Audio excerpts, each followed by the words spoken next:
Hello friends, कैसे हैं आप सब। सो फ्रेंड्स, यहाँ पे हम जो क्वेश्चंस डिस्कशन कर रहे हैं वो क्वेश्चन आए हुए हैं जून 2021 में।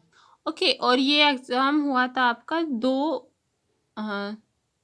17/2/2022 में।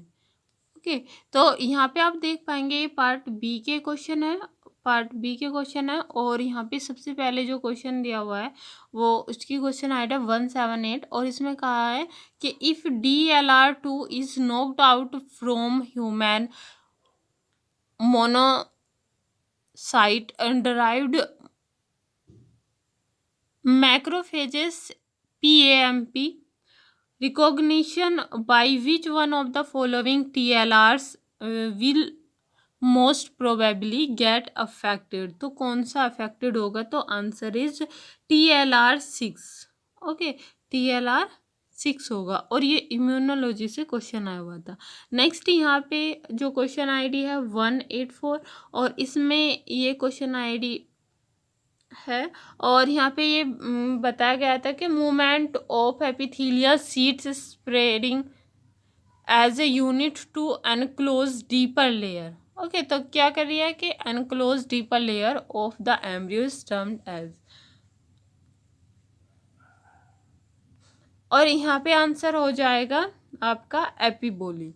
एपिबोली में क्या होता है कि जैसे यहाँ पे आपका ये लेयर है, तो ये लेयर क्या करेगी कि एपिबोली में इसके ऊपर एक और लेयर इस तरह से कवर हो जाएगी। यही लेयर आगे जाके इस तरह से इसके ऊपर की तरफ कवर हो जाएगी, और इसमें होता है the expansion of one cell sheet over other cell.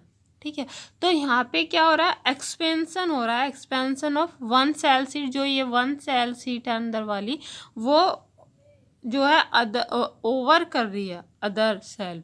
ठीक है, तो इस तरह से इसमें होता है the movement and spreading out. और यहाँ पे क्या होता है? एपिबोली में क्या होता है? Movement and spreading out of cell into sheet of tissue that overlie और surround other group cell, especially as in the formation of certain gastrula. Okay, तो ये इस तरह से यहाँ पे देखने को मिलता है। अदर यहाँ पे जैसे कि आपका इवोल्यूशन हो गया, इनवोल्यूशन हो गया एंड इनग्रेशन हो गया, उसमें क्या होता है? तो यहाँ पे बस हमको इस वाले क्वेश्चन में तो इतना ही देखना था कि स्प्रेडिंग वर्ड यूज हुआ है, और वो किसके लिए होता है? एपिबोली के लिए। ओके,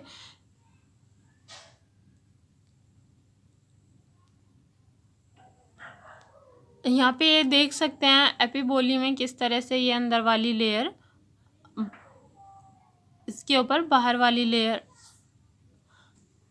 बना रही है। ओके, नेक्स्ट आपका एम्बोली। ये दो टाइप के होते हैं, एपिबोली एंड एम्बोली। एम्बोली आपके 4 टाइप के होंगे, जैसे इनवेजिनेशन आपका एक्टोडर्म बनाता है, जो सी आर्चिन में होता है। एक्टोडर्म क्यों बना रहा है? देखो यहाँ पे क्या होता है, इसमें होता है infolding of cell sheet into embryo. यहाँ पे वर्ड जो यूज होगा वो होगा इनफोल्डिंग।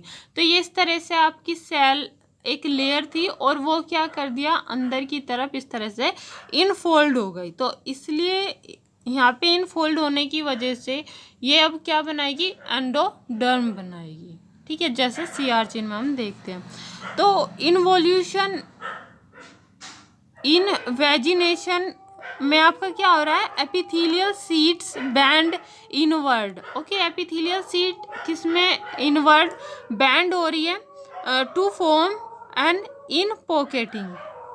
और इधर जो इनवोल्यूशन होता है, इनवोल्यूशन में आप देखेंगे कि मेसोडर्म बनाता है, क्योंकि यहाँ पे इनवोल्यूशन में इंटर्निंग होती है। जैसे ही आपका बाहर वाली लेयर ये अंदर की तरफ को क्या कर रही है? इंटर्न कर दिया। जैसे यू टर्न ले लेते हैं, ऐसे आपका इंटर्न हो जाएगा। इसमें inturn of cell sheet over the basal surface, और वो जो बेसल सरफेस है उसको कवर करेगी, over the basal surface of an outer layer. तो ये आउटर लेयर के जस्ट नीचे बनेगी, इस तरह से थी तो वो ऐसे कवर कर लेगी नीचे, उसको आउटर सरफेस के नीचे होगी। और जो आपका ये एपिबोली थी उसमें जो आउटर लेयर है वो उसे ऊपर से कवर करेगी। ठीक है, ये अंतर होता है इसमें।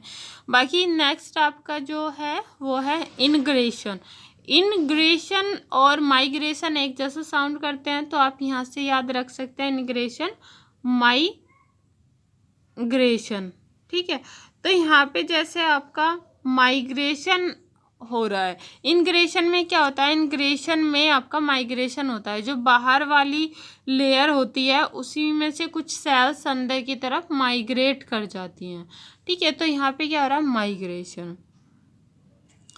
तो यहाँ पे during ingression cell leave an epithelial sheet. तो जो एपिथेलियल सीट है by transforming from cell behaved epithelial cell into freely migrating mesenchyme cell. Okay, तो ये जो आपकी एपिथेलियल सेल है, epithelial cell into freely migrating mesenchyme cell, और वो फ्रीली माइग्रेट कर जाएंगी मेसेनकाइम सेल में, इसीलिए क्योंकि ये यहाँ पे मेसेनकाइम सेल में माइग्रेट हो रही हैं। बाहर की जो ये एपिथेलियल सेल थी वो अंदर की तरफ जा रही हैं, तो इसलिए यहाँ पे क्या बना देगी वो, बाद में आगे जाके मेसोडर्म बनाएगी, जैसा कि आप सी आर्चिन में देखते हैं। आपको इस सी आर्चिन में देखने को मिलता है। नेक्स्ट है डीलैमिनेशन। डीलैमिनेशन में क्या होता है कि जैसे एक सेल आपकी यहाँ पे है तो वो दो सेल में टूट जाती है। ठीक है, तो यहाँ पे डीलैमिनेशन हो जाती है। एक सेल थी उसी का जैसे लैमिनेशन, डीलैमिनेशन हो जाएगा। ठीक, तो यहाँ पे क्या हो रहा है, डीलैमिनेशन, और ये आगे जाके हाइपोब्लास्ट बनाती है। ये देखने को मिलता है हमें बर्ड्स एंड मैमल्स में। ओके, तो ये इस तरह से आपका बाहर वाली लेयर थी और इसी में से आपका क्या बन गया, दूसरी लेयर बन जा रही है, तो इसको हम बोलते हैं डीलैमिनेशन। आई होप कि आपको वीडियो अच्छी लगी। अगर अच्छी लगी है तो please comment, share and subscribe now. और बाकी नेक्स्ट क्वेश्चन हम नेक्स्ट वीडियो में करेंगे कवर। ओके, तो यहाँ पे आपने देखा कि सिर्फ एक वर्ड से ही हम यहाँ पे आंसर आ जाएगा। जैसे स्प्रेडिंग वर्ड है तो वो एपिबोली से होगा। अगर हम यहाँ पे इनफोल्डिंग वर्ड यूज़ कर रहे हैं तो वो आपका जो आंसर हो जाएगा इन वेजिनेशन हो जाएगा। अगर क्वेश्चन में इन टर्निंग दिया हुआ है या फिर इन टर्निंग है तो वो इन वोल्यूशन हो जाएगा, और अगर इधर माइग्रेशन है तो वो इनग्रेशन हो जाएगा।